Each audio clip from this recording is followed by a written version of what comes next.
Hello കൂട്ടുകാരെ, അപ്പം ഞങ്ങൾ 4 മണി ചായ കുടി കഴിഞ്ഞിട്ട് മുറ്റത്തേക്ക് ഇറങ്ങിയതാട്ടോ. കുറച്ച് പുല്ലൊക്കെ വെട്ടാണ്ട് കേട്ടോ.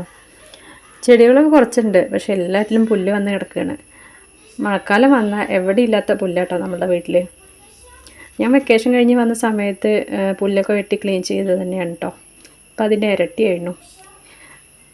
പിന്നെ ചെത്തി കോരിയിട്ടും പുല്ല് പറിച്ചിട്ടൊക്കെ മതിയാവും കേട്ടോ, ഇനി മഴക്കാലം കഴിയുന്നവരെ.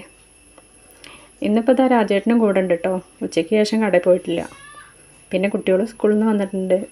ശിവ ഇതാ ഞങ്ങളുടെ ഒപ്പം ആടിയിട്ടും പാടിയിട്ടും കൂടെ നടക്കുന്നുണ്ട് കേട്ടോ.